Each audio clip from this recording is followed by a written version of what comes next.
Faction 1 was very successful right out of the gate. The ratings were really high, got a lot of very positive reaction out of the fans. And there we were, planning the sequel immediately. In Red Faction 1, our standard enemies were humans and these mutant creatures that you had to fight. In Red Faction 2, you had humans again and these nano-zombies. In Red Faction Guerrilla, we just stuck with the humans, but gave them some pretty nasty weapons and vehicles that you had to try to deal with. We really start to build up this sci-fi franchise. We've taken this and we've actually wrote Red Faction Armageddon. I didn't expect to see you again. It's a new story in the Mason lineage, but also we're kicking back to some of the old Red Factions as well. Looks quiet to me. Picking anything up? Negative. Something's not right.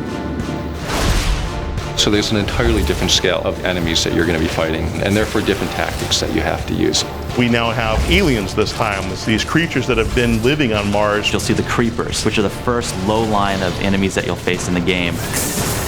These guys like to melee you, they like to spit acid at you. Then we have the Ravagers, they're kind of like the mid-level infantry. They stick to buildings, they can throw lightning bolts at you. And then we have some of the bigger enemies, the tanks, the heavies.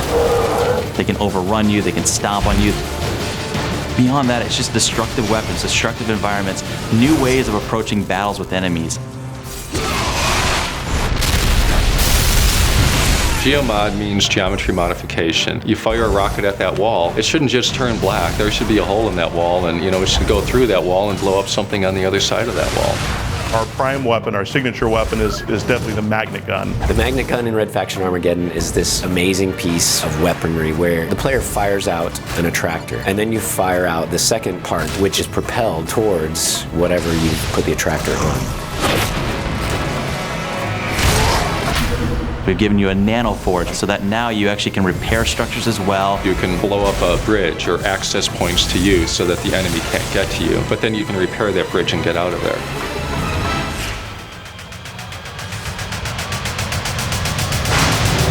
We've had a lot of fun being able to come up with some of these types of weapons that are really maximizing destruction. I think at the core of it, it is a game, it's entertainment, and it's got to be fun. I think we've really tightened it up with Red Faction Armageddon. It's still the only destruction game in town. We give a lot for fanboys, but we also want to cater this so if you're new to the Red Faction universe, you can jump in and see what you've been missing all these years.